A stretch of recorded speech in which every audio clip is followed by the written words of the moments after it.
പ്രിയപ്പെട്ട സഹോദരങ്ങളെ, നമ്മൾ ചരിത്രത്തിലൂടെയാണ് കടന്നു പോകുന്നത്. ഇന്ത്യ ചരിത്രം, അതിന്റെ കാര്യങ്ങളെ പറ്റി ആദ്യത്തെ ക്ലാസ്സിൽ ഞാൻ പറഞ്ഞു കഴിഞ്ഞു. എങ്ങനെയാണ് പഠിക്കേണ്ടതെന്നും അതിന്റെ ഡേറ്റുകളെ പറ്റിയുള്ള കാര്യങ്ങളെ പറ്റിയൊക്കെ നിങ്ങൾ ഓർമ്മിച്ചെടുക്കുക. കഴിഞ്ഞ ക്ലാസ്സിൽ നമ്മൾ അവസാനിപ്പിച്ചത് മൗര്യ സാമ്രാജ്യവും അതുമായിട്ട് ബന്ധപ്പെട്ട കാര്യം. ചന്ദ്രഗുപ്ത മൗര്യ, അദ്ദേഹത്തിന്റെ കാലത്ത് ജീവിച്ചിരുന്ന വലിയ ബുദ്ധിമാനായ മനുഷ്യൻ. ഇന്നും നമ്മൾ പഠിക്കുന്ന പല വിഷയങ്ങളുടെയും ആദ്യ കാരണമായിട്ട് നിൽക്കുന്ന വ്യക്തിയായ ചാണക്യൻ അല്ലെ. ചാണക്യൻ. അതോടൊപ്പം തന്നെ തക്ഷശിലയെ പറ്റി പറഞ്ഞുകൊണ്ടാണ് നമ്മൾ കഴിഞ്ഞ ക്ലാസ് അവസാനിപ്പിച്ചത്. ഓക്കെ, ഇന്ന് നമ്മൾ കാണാൻ തുടങ്ങുന്നത് ബിന്ദുസാര. ബിന്ദുസാര എന്ന് പറഞ്ഞാൽ ഇത് ബിന്ദുസാരയുടെ പിക്ചറൊന്നുമല്ല. അന്നത്തെ കാലത്ത് ഫോട്ടോ എടുക്കാൻ പറ്റുമെന്ന് എനിക്കറിയത്തില്ല. ഇനി എങ്ങനെയൊന്നും ഏതായാലും കിട്ടുകയല്ല. ഇത് ബിന്ദുസാര, ഇതൊരു പിക്ചർ തന്നെ ഉള്ളൂ. ബിന്ദുസാര എന്ന് പറഞ്ഞാൽ ചന്ദ്രഗുപ്ത മൗര്യന്റെ മകനായ ബിന്ദുസാര, അശോകന്റെ അപ്പൻ. BC 298. Bindusara Maurya was the second emperor of Maurya Empire. During his reign, the empire expanded southwards. അതായത് ഇന്ത്യയുടെ സൗതേൺ പ്രദേശങ്ങളിലേക്ക് അദ്ദേഹത്തിന്റെ എംപയർ എക്സ്പാൻഡ് ചെയ്യപ്പെട്ട കാലഘട്ടമാണ്. He had two well-known sons, Sushima and Ashoka. Sushima and Ashoka ആണ് രണ്ട് മക്കൾ. Who were the viceroys of Takshashila and Ujjain respectively. അവര് ബിന്ദുസാരന്റെ കാലത്ത് മക്കൾ രണ്ടുപേരും തക്ഷശിലയുടെയും ഉജ്ജയിന്റെയും വൈസ്രോയ്മാരായിരുന്നു. സുഷിമ തക്ഷശിലയുടെയും അശോകൻ ഉജ്ജയിന്റെയും വൈസ്രോയ്മാരായിരുന്നു. അശോകന്റെ കാലഘട്ടം പ്രധാനപ്പെട്ട ഇന്ത്യ ചരിത്രത്തിലെ ചക്രവർത്തിയാണ്. മൗര്യൻ ചക്രവർത്തിയാണ്. മൗര്യ സാമ്രാജ്യത്തിലെ ചക്രവർത്തിയാണ് അശോകനോടുകൂടി സാമ്രാജ്യം തീർന്ന് ഇല്ലാതായി തീരുകയാണ്. പിന്നെ നമുക്കറിയാം, അശോകൻ ആരായിരുന്നു അഹിംസ സ്വീകരിക്കുന്നത്. ബുദ്ധമതത്തിന്റെ അടിസ്ഥാന തത്വമായ അഹിംസ ഈ അശോകൻ സ്വീകരിക്കുന്നു. അശോകനിലൂടെ അത് കഴിഞ്ഞ് അഹിംസ, ഒരു രാജാവ് അന്ന് ചുറ്റും അയൽരാജ്യങ്ങൾ ശത്രുക്കളായിരിക്കുമ്പോൾ ഒരു രാജാവ് അഹിംസയുമായി മുന്നോട്ട് കൊണ്ടുപോയി കഴിഞ്ഞാൽ ആ രാജാവിന്റെ രാജ്യം നിലനിൽക്കുമോ എന്നുള്ളത് നിങ്ങളുടെ ബുദ്ധിയിലനുസരിച്ച് ചിന്തിച്ചാൽ നിങ്ങൾക്ക് യാതൊരു സാധ്യതയില്ല, മറ്റുള്ളവർ കീഴ്പ്പെടുത്തും അല്ലെ. അതുകൊണ്ട് ഈ അശോകനിലൂടെ ഈ മൗര്യ സാമ്രാജ്യം ഇല്ലാതായി തീരുകയാണ്. Ashoka, the grandson of Chandragupta Maurya, ascends the emperor of Mauryan Empire 272 BC. Kalinga വാർ 265 ഒരിക്കലും മറക്കരുത്. കലിംഗ വാർ ഇന്ത്യ ചരിത്രത്തിലെ വലിയ പ്രധാനപ്പെട്ട വളരെ ഇമ്പോർട്ടന്റ് ആയിട്ടുള്ള ഒരു വാറാണ് കലിംഗ വാർ. 265. Ashoka കോൺക്വേഴ്സ് unifies of South Asia, Afghanistan, including Afghanistan. 266 BC ആണ്. 260 കലിംഗ വാർ. ഈ കലിംഗ വാറിന് ശേഷമാണ് അദ്ദേഹത്തിന് മാനസാന്തരം ഉണ്ടാകുന്നത്. കലിംഗ വാറിന് ശേഷം കബന്ധങ്ങൾ എന്ന് പറഞ്ഞാൽ മൃതദേഹങ്ങൾ, ഇങ്ങനെ ജീവനറ്റ് കിടക്കുന്ന മൃതദേഹങ്ങൾ, തലയില്ലാതെ കിടക്കുന്ന മൃതദേഹങ്ങൾ, അവിടെ ഇവിടെ ഞരങ്ങി മൂടി ജീവിച്ചിരുന്ന മനുഷ്യർ, ഇങ്ങനെ ജീവിച്ചിരുന്ന മനുഷ്യരെ കണ്ട് അദ്ദേഹത്തിന് മനസ്സറിവ് തോന്നി.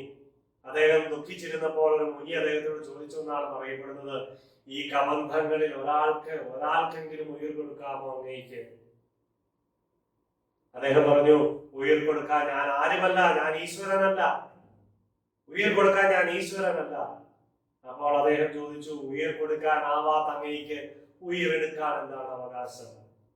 ചക്രവർത്തി അതിനുശേഷം വലിയ മാനസാന്തരം ഉണ്ടായി. നാട്ടുവഴികളിൽ മുഴുവൻ എഴുതി വെച്ചു എന്നാണ് പറയപ്പെടുന്നത്. കല്ലുകളിലും മറ്റും എഴുതി വെച്ചു എന്താണ്, ആർക്കും ആരെയും ഒരു ജീവിയെ പോലും കൊല്ലാൻ അവകാശമില്ല എന്ന്. അതാണ് അഹിംസയുടെ വലിയ മൂർധരൂപമായിട്ട് നിൽക്കുന്ന അശോകൻ. ഓക്കെ, ഈ കലിംഗ വാറാണ് 265 BC. മറന്നു പോകാതിരിക്കാൻ വേണ്ടി ഞാൻ ഇങ്ങനെയൊക്കെ പറഞ്ഞതേ ഉള്ളൂ. Fall of Maurya 280. മൗര്യ സാമ്രാജ്യം നോക്കുക, ഇത് ഇതേപടിയാണെന്ന് ഒരിക്കലും ആർക്കും അറിയത്തില്ല കേട്ടോ. ഇത് ഇത്രയും കാലം 2000 വർഷം പഴക്കമുള്ളതാണ്.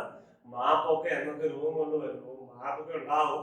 പക്ഷെ ഇന്ന് നമ്മുടെ പഠനങ്ങൾക്കനുസരിച്ച് ഈ ഒരു ഏരിയ ആയിരുന്നു മൗര്യ സാമ്രാജ്യം എന്ന് പറയപ്പെടുന്നു. മൗര്യന്മാരുടെ ഹിമാലയം മുതൽ പാകിസ്ഥാൻ, അഫ്ഗാനിസ്ഥാൻ വരെ, ഇവിടെ ഇറാനാണ്, കസാഖിസ്ഥാനും അങ്ങനെയുള്ള കാര്യങ്ങൾ മുകളിലുണ്ട്. ഈ താഴെ ഇന്ത്യൻ ഓഷൻ, ഇവിടെ പാണ്ഡ്യ ചോള കാര്യങ്ങൾ. Okay, The decline of Maurya started immediately after the death of Ashoka. കാരണം എന്താണെന്ന് ഞാൻ പറഞ്ഞു കഴിഞ്ഞു. The fact that Ashoka gave conquest, അദ്ദേഹം കോൺഗ്രസ് അവസാനിപ്പിച്ചു, and preached non-violence, reacted unfavorably on the military position of the empire and rendered it weak. Okay. കാര്യം നമുക്കറിയാം. The rise of Sunga under പുഷ്യമitra Sunga. ഇവൻ ആരായിരുന്നു നമുക്ക് ഇപ്പം കാണാം. മൗര്യന്മാരുടെ ആരായിരുന്നു? The rise of Sunga, Sunga സാമ്രാജ്യം under Pushyamitra Sunga. The founder of this dynasty, Pushyamitra Sunga, overthrew Mauryas either in 187 or 184. ഈ കാലഘട്ടത്തിലായിരുന്നു. കറക്റ്റ് നമുക്ക് ഡേറ്റ് അറിയില്ല. കാലഘട്ടം വന്നത് 2000 വർഷങ്ങൾക്ക് പഴക്കമുള്ളതാണ്. അപ്പോൾ ആ കാലഘട്ടത്തിലാണ് ഈ മൗര്യന്മാരെ പുറത്താക്കിയിട്ട് ഇദ്ദേഹം ഈ പുഷ്യമിത്ര സുംഗ സാമ്രാജ്യം സ്ഥാപിക്കുന്നത്. After him there were 9 other rulers ഈ സുംഗന്മാരിൽ. among them Agnimitra, വാസുമിത്ര, Bhagavata and Devbhoomi were the prominent ones. ഇതൊക്കെയാണ് പ്രധാനപ്പെട്ട രാജാക്കന്മാർ. ആരായിരുന്നു ഇദ്ദേഹം? പുഷ്യമിത്ര was the സേനാപതി, general of Maurya empire. Maurya empire സേനാപതിയായിരുന്നു. അശോകന്റെ കാലത്ത് ഇത് പൊട്ടിപ്പൊളിഞ്ഞു പോകുന്നത് കൊണ്ട് മനസ്സലിഞ്ഞ് അല്ലെങ്കിൽ വേദനിച്ചാണ് അദ്ദേഹം, അല്ലെങ്കിൽ അഹിംസയോട് എതിർത്തിട്ടൊക്കെ ആവാം. ചരിത്രം നമുക്ക് അറിയില്ല. അതിനെപ്പറ്റിയൊക്കെ ഡീറ്റെയിൽഡ് പഠനങ്ങൾ നിങ്ങൾ റിസർച്ച് നടത്തും. Okay. Rise of Satavahana dynasty BC 30. ശതവാഹനന്മാർ, അതും ഏകദേശം നോക്കുക. ഇതൊക്കെ ഇന്റർനെറ്റിൽ നിന്ന് കോപ്പി എടുത്ത ആളുകൾ ആക്യുറേറ്റ് ആണെന്ന് പറയാൻ പറ്റില്ല. പക്ഷെ ഏകദേശം നിങ്ങൾക്ക് മനസ്സിലാകാം. സെൻട്രൽ ഇന്ത്യ, ഇന്നത്തെ ഇന്ത്യയുടെ ഒരു ഭൂപടമായിട്ട് നോക്കുക. അപ്പൊ ഇതാണ് ശതവാഹന ഡൈനാസ്റ്റി. ഈ ഏരിയയിലൊക്കെ ആണെന്ന് ചിന്തിക്കുക. നിങ്ങൾക്ക് കാണാൻ പറ്റുമെന്ന് വിചാരിക്കുന്നു. ശതവാഹന വേറെ Indian dynasty based in the Deccan region. Deccan പ്രദേശങ്ങൾ നിങ്ങൾക്കറിയാം. ഡെക്കാൻ പ്രദേശങ്ങൾ ഏതൊക്കെയാണ്? Okay. The Satavahana kingdom mainly comprised the present Andhra Pradesh, Telangana and Maharashtra. Area. At present time, at different times, their rule extended to the northern Karnataka, eastern and southern Madhya Pradesh, Chhattisgarh and Saurashtra in Gujarat. നമ്മൾ ഈ പറഞ്ഞ മാപ്പ് ഗുജറാത്തിന്റെ ഭാഗങ്ങളുണ്ട്, മധ്യപ്രദേശിലുണ്ട്, ഇത് മഹാരാഷ്ട്രയുണ്ട്, ഇന്നത്തെ കർണാടക, ആന്ധ്രാപ്രദേശും തെലങ്കാനയൊക്കെ ഇവിടെയുണ്ട്. Okay. അപ്പൊ ഈ പ്രദേശമൊക്കെ നോക്കുക. ഒറീസയുടെ ഭാഗമുണ്ട്, ഉത്തരാഖണ്ഡിന്റെ ഭാഗമുണ്ട്, താഴെ തമിഴ്നാടിന്റെ ഭാഗം വരെ ഈ മാപ്പിൽ അടയാളപ്പെടുത്തിയിട്ടുണ്ട്. ഓക്കെ. ഇനി ശാഖ. ആരാണ് ശാഖ? ശകവർഷം എന്നാണ് ആരംഭിക്കുന്നത്. ഇതൊക്കെ ചോദിച്ചിട്ടുണ്ടോ കേട്ടോ? ശകവർഷം. ശാഖ or Scythians in power in the Indus Valley and Western India 40 AD. Shakas. ഇതാണ് ശാഖന്മാർ. ഇൻഡോസ് ക്രിസ്ത്യൻ കിങ്ഡം, ശാഖന്മാരുടെ area. Indus Christian is a term used to refer Scythians. Scythians എന്ന് പറഞ്ഞാൽ ശാഖന്മാര്, who migrated into parts of Central and Northern South Asia, Sogdiana, Bactria, Arachosia, Gandhara, Sindh, Kashmir, Punjab, Haryana, Rajasthan, Uttar Pradesh and Bihar. ഇതാണ് ഈ area. അതാണ് നമ്മൾ പറഞ്ഞ into Central and Northern South Asia. From the middle of 2nd century BC to the 4th century AD. 2ാം നൂറ്റാണ്ട് BC മുതൽ 4ാം നൂറ്റാണ്ട് AD വരെ ഈ ഇൻഡോസ് ക്രിസ്ത്യൻസിന്റെ സാന്നിധ്യം ഉണ്ടായിരുന്നു. ആ കാലഘട്ടത്തിലാണ് ഇവരുടെ വളർച്ച, അവരുടെ കോൺക്വസ്റ്റ്, അവരുടെ ശാഖ കിങ്ഡം സ്ഥാപിക്കുന്നത്. ഓക്കെ.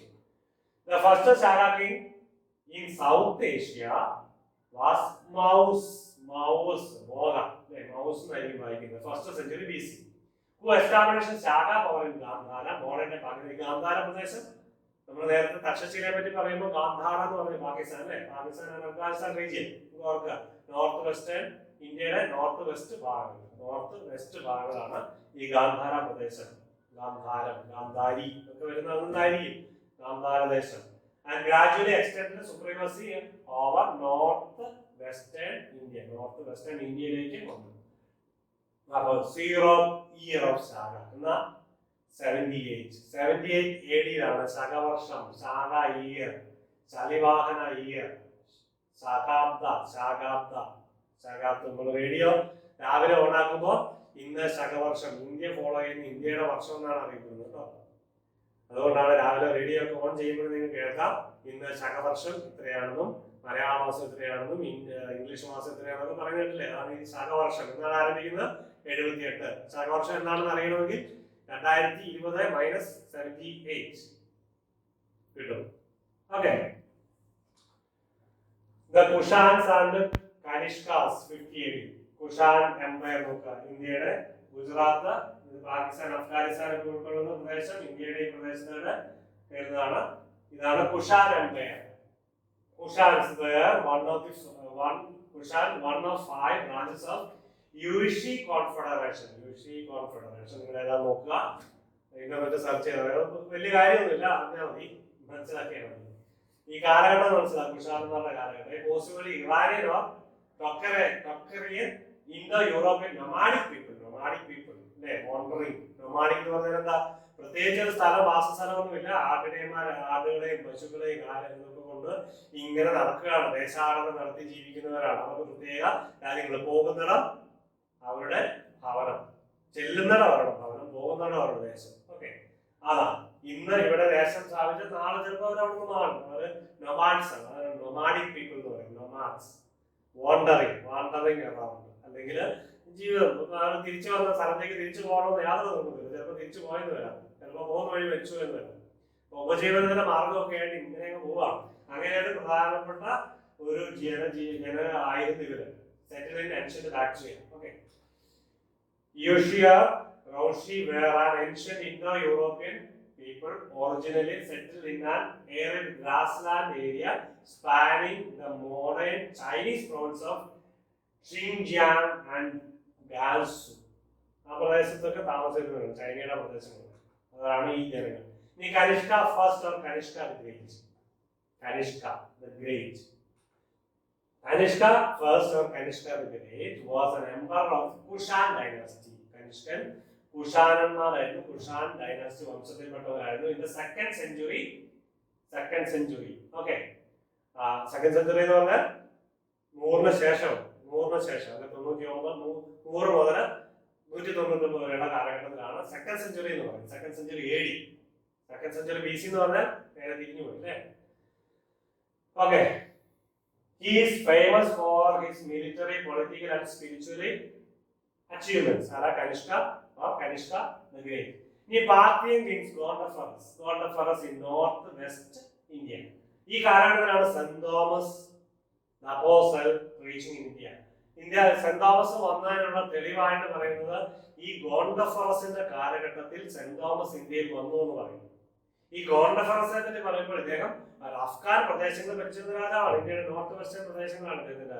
അപ്പൊ ആ കാലഘട്ടത്തിൽ സെന്റ് തോമസ് ഇന്ത്യയിൽ വന്നു. സെന്റ് തോമസ് വന്നത് സൗത്ത് ഇന്ത്യയിലാണ്. എവിടെയാണ്? പാലയൂർ, കൊടുങ്ങല്ലൂർ, അവിടെയാണ്. ഈ സെന്റ് തോമസ് വന്നതിന് ഒരു ചരിത്ര രേഖയായിട്ട് ഇന്ന് ചരിത്രകാരന്മാർ രേഖപ്പെടുത്തി വെച്ചിരിക്കുന്നത് ഈ ഗോണ്ടഫറൻസ് പാർത്തിയൻ കിങ്ങിന്റെ കാലഘട്ടത്തിൽ ഇവരുമായിട്ട് ബന്ധപ്പെട്ടിരുന്നോ എന്നറിയില്ല. അപ്പൊ അതിന് പറയുന്നത് എങ്ങനെയാണ്, ഇന്നയാളുടെ കാലഘട്ടത്തിൽ ജീവിച്ചിരുന്ന വ്യക്തി അല്ലെ, അങ്ങനെയൊക്കെ പറഞ്ഞിട്ടുണ്ട്. അപ്പൊ ഗോണ്ടഫറസും സെന്റ് തോമസും അറിയാമെന്നറിയില്ല, പക്ഷെ ഒരുപക്ഷെ അറിഞ്ഞുകൊണ്ടാണില്ല ആ പ്രദേശം സെന്റ് തോമസ് പോയിട്ടുണ്ടോ എന്ന് നമുക്ക് തെളിവുകളൊന്നുമില്ല. എനിവേ, ഈ കാലഘട്ടത്തിൽ സെന്റ് തോമസ് വന്നു 52 AD. Gondophares first was the founder of Indo-Parthian kingdom in what is now Afghanistan and Pakistan. He seems to have ruled 2210 BC. ആ കാലഘട്ടത്തിലാണ് ഇദ്ദേഹം ജീവിച്ചിരുന്നത്. ഈ ഗോണ്ടഫറസ് ഫസ്റ്റ്. ഇതുമായിട്ട് ബന്ധപ്പെട്ടവർ സെന്റ് തോമസ് വന്നു എന്ന് പറയുമ്പോൾ അതിന് നമുക്ക് കണക്ഷൻ തോന്നും. ഈ പാർത്തിയൻ കിങ്ങിന്റെ കാലഘട്ടത്തിൽ എന്നാണ് പറയുന്നത്. Okay, Parthian king Gondophares north India, Saint Thomas preacher, ആ കാലഘട്ടത്തിൽ പറയുന്നത്. അപ്പോൾ ആ കാലഘട്ടം എന്ന് പറഞ്ഞാൽ ഗോണ്ടഫറസ് ഇവരുടെ പാർത്തിയൻ കിങ്, ഇദ്ദേഹത്തിന് ശേഷമുള്ള രാജാക്കന്മാരുടെ കാലഘട്ടം ഉണ്ടാകും. ഓക്കെ, ഇനി ഗൗതമി പുത്ര Satakarni become Satavahana emperor in 78 AD. ശതവർഷം 78. Gautami പുത്ര ശതകർണി ശതവാഹന എംപറർ. ശതവാഹനന്മാർ എവിടെയായിരുന്നു നോക്കുക. ഇത് കുഷാൻ എംപയർ, ഇത് ശതവാഹന എംപയർ, ഇത് പാണ്ഡ്യ, ചോള, സൗത്ത് ഇവിടെയൊക്കെ. ഓക്കെ, നോക്കുക. ഹിമാലയം, ഇവിടെ പാകിസ്ഥാൻ, അഫ്ഗാനിസ്ഥാൻ പ്രദേശം, ഇറാൻ, അവിടത്തേക്ക് ഗൾഫ് രാജ്യങ്ങൾ. ഓക്കെ, പിന്നെ അങ്ങോട്ട് മുകളിലേക്ക് പോവുകയാണെങ്കിൽ യൂറോപ്പ്. എങ്ങനെയാ പോകുന്നത്? ടർക്കി മുതൽ അല്ലേ, ടർക്കിയാണ് യൂറോപ്പിന്റെ ഒരു അതിർത്തി. ടർക്കി ഏഷ്യയിലും യൂറോപ്പിലും ഭൂഖണ്ഡത്തിലായിട്ട് കിടക്കുന്ന ഒരു സംസ്ഥാനമാണ്, രാജ്യമാണ് ടർക്കി. ഓക്കെ, നമ്മളിപ്പം പറയേണ്ട കാര്യമില്ല. Satavahana were an Indian dynasty based in Deccan region. The beginning of Satavahana rule is dated variously from 271 BC to 30 BC. Satavahana dominated the Deccan region from 1st century BC to 3rd century AD. 3 നൂറ്റാണ്ട് അല്ലെങ്കിൽ 4 നൂറ്റാണ്ട് ശതവാഹനന്മാരെ Deccan region dominate ചെയ്യപ്പെട്ടു. The dynasty reached its zenith. Zenith എന്ന് പറഞ്ഞാൽ the top, maximum level. അല്ലേ? അതാണ് zenith എന്ന് പറയുന്നത്. Under the rule of Gautamiputra Shatavahan's successor Vasishthiputra Pulamavi. അല്ലേ? അങ്ങനെയായിരിക്കും വായിക്കുന്നത്. ഈ രണ്ടുപേരുടെ കാലഘട്ടത്തിലാണ് ഈ ശതവാഹനന്മാര്, ഈ ശതവാഹന ഡൈനാസ്റ്റി അല്ലെങ്കിൽ ഈ രാജവംശം ഏറ്റവും കൂടുതൽ ഔന്നത്യം പ്രാപിച്ചത്, ഉയരങ്ങളിലെത്തിയത്. ഓക്കെ, നമ്മൾ ഇതോടുകൂടി ഈ ക്ലാസ് അവസാനിപ്പിക്കുകയാണ്. ഇന്ത്യയുടെ ആൻഷ്യന്റ് ഹിസ്റ്ററി നമ്മൾ പറഞ്ഞു കഴിഞ്ഞില്ല. അടുത്തൊരു ക്ലാസ് കൂടെ ഉണ്ട് ആൻഷ്യന്റ് ഹിസ്റ്ററി. അതിന് നമ്മൾ മിഡീവൽ ഹിസ്റ്ററിയിലേക്ക് പോകും. അപ്പൊ ഹിസ്റ്ററിയുടെ കുറച്ച് ക്ലാസ്സുകൾ ഉണ്ടാവും. അപ്പൊ നിങ്ങളിത് ടൈം ലൈൻ മാത്രമേ ഉള്ളൂ എന്ന് മനസ്സിലാക്കുക. അതിനുശേഷം ഇതിനെപ്പറ്റി കൂടുതൽ ഡീറ്റെയിൽ ആയിട്ട് നിങ്ങളുടെ അവൈലബിൾ ആയിട്ടുള്ള സോഴ്സ് കണ്ടെത്തി പഠിച്ച് മനസ്സിലാക്കി നോട്ട് കുറിച്ച് വെക്കുക. ഓക്കെ, അങ്ങനെ ഹിസ്റ്ററി പഠിക്കാൻ പറ്റുള്ളൂ. ഹിസ്റ്ററി എളുപ്പമായി തീരണം. ചരിത്രത്തോട് സ്നേഹമുണ്ടെങ്കിൽ നമുക്ക് പല വിഷയങ്ങളും എളുപ്പമായി തീരും. അത് PSC നിങ്ങൾ വിജയിക്കാൻ പറ്റും, അല്ലെങ്കിൽ UPSCയുടെ പരീക്ഷകൾ, എല്ലാ മത്സര പരീക്ഷകൾക്കും എളുപ്പമായിരിക്കും ചരിത്രം പഠിക്കാൻ. അപ്പൊ അതുകൊണ്ടാണ് നിങ്ങൾക്ക് ഈ ടൈം ലൈൻ ഞാൻ തരുന്നത്. ഓക്കെ, അപ്പൊ അതുകൊണ്ട് വളരെ ശ്രദ്ധയോടുകൂടി, വളരെ പ്രധാനപ്പെട്ട ടോപ്പിക്കാണ്. പഠിച്ചു കഴിഞ്ഞാൽ വളരെ ഈസിയാണ്. ഇതിനെപ്പറ്റി ചിന്തിക്കുകയും പരസ്പരം സംസാരിക്കുകയും മറ്റുള്ളവർക്ക് പറഞ്ഞു കൊടുക്കുകയും ഒക്കെ ചെയ്യുമ്പോൾ ഈ ചരിത്രം നിങ്ങൾക്ക് എളുപ്പമായി തീരും. അപ്പൊ ഇത്രയുള്ള കാലഘട്ടത്തിൽ ഈ രാജാക്കന്മാരെ, പ്രധാനപ്പെട്ട രാജാക്കന്മാരെയും അവരുടെ കാലഘട്ടവും അവർ ഏതൊക്കെ സ്ഥലങ്ങളാണ് ഭരിച്ചിരുന്നത്, പ്രധാനപ്പെട്ട സംഭവങ്ങൾ നമ്മൾ പഠിച്ചു. കുറെ മിഡീവൽ ഹിസ്റ്ററിയിലേക്ക് വരുമ്പോൾ കുറെ യുദ്ധങ്ങളെ പറ്റിയൊക്കെ കേൾക്കുമ്പോൾ, മറ്റു പല കാര്യം നമുക്ക് അറിയാത്ത കാര്യങ്ങളെ പറ്റിയൊക്കെ കേൾക്കുമ്പോൾ കുറെ കൂടി എളുപ്പമായിരിക്കും. അപ്പൊ നിങ്ങൾക്ക് അടുത്ത ക്ലാസ് വരുന്നത് വരെ നിങ്ങൾക്ക് എല്ലാവർക്കും നന്ദി. നന്നായിട്ട് പഠിക്കുക, മുന്നോട്ട് പോവുക. എല്ലാവർക്കും വിജയങ്ങൾ നേരും.